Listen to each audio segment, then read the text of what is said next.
last payment niya na sana ngayong January 30. So, may nagbayad siya noong January 26. May offer nga siya nakita sa app niya na 20,000 yata yon.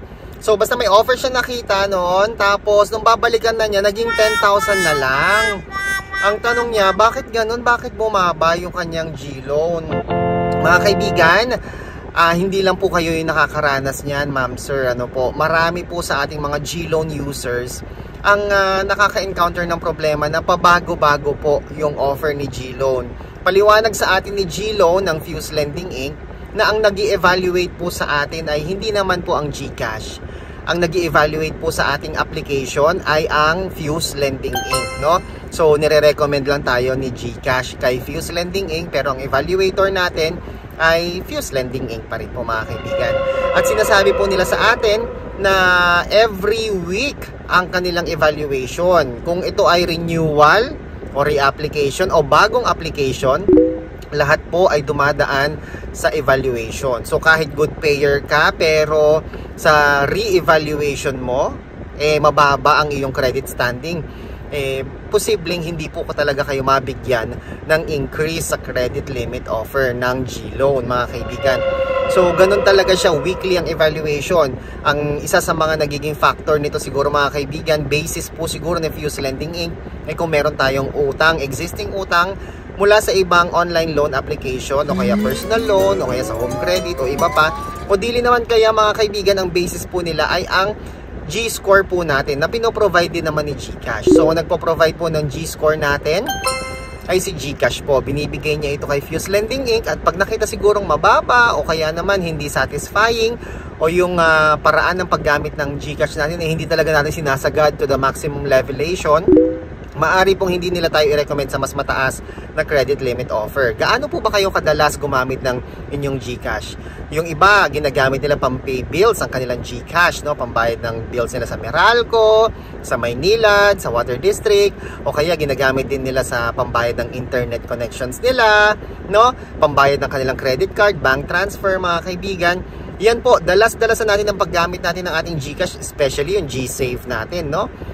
Makakatulong yan para mapataas ang ating G-score. At kapag mataas ang ating G-score, ay maaari po tayong bigyan ng mas mataas na offer. Naalala ko tuloy itong isang client natin, si Boss Maki Boy Rosal. Boss Maki! Ayan, ako, na-offeran siya ng 100,000 pesos na G-Gives. Ang paliwanag sa atin ni Boss Maki Boy Rosal sa kanyang mga monthly due kay GCash, sa G-Gives o G-Loan, advance daw po siya nagbabayad. Kunyari, ang kanyang due date ay 25. Aba, hindi na niya pinapaabot ng 25, binabayaran na daw niya kagad. Kaya naman kung offeran siya ni G-Gives, aba, ganun-ganun na lang po, 100,000 pesos, mga kaibigan. Ang G-Gives kasi at ang G-Loan ay isa lang po ang fund source niyan, ano, ang Fuse Lending Inc. Sila po yung nagbibigay sa atin ng pondo. Sila po yung nagpapautang sa G-Gives at sa G-Loan. Kaya kung maganda po ang iyong payment habit, tapos maganda ang iyong G-score, pwede po tayong matulad kay Boss Maki Boy Rosal ng Batangas, di ba? Maaring tumaas po ng 100,000. Boss Maki Boy, salamat sa iyong tips sa amin, ha?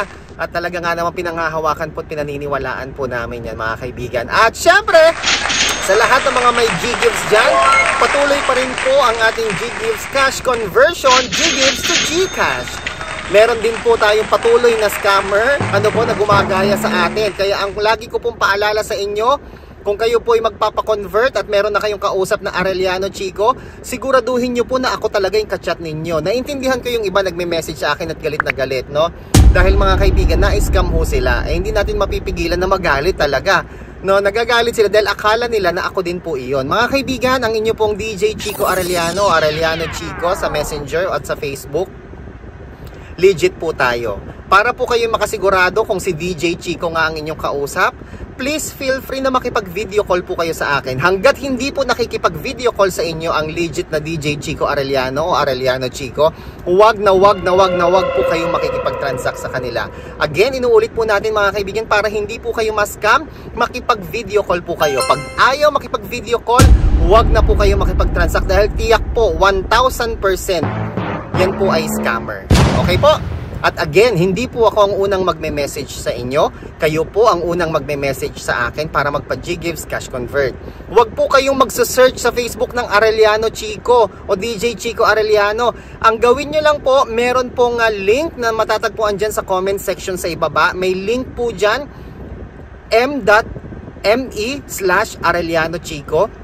Yan po ang inyong i-click, no? Nakalagay dyan direct link to DJ Chico Arellano para hindi po kayo maligaw at hindi po kayo masya.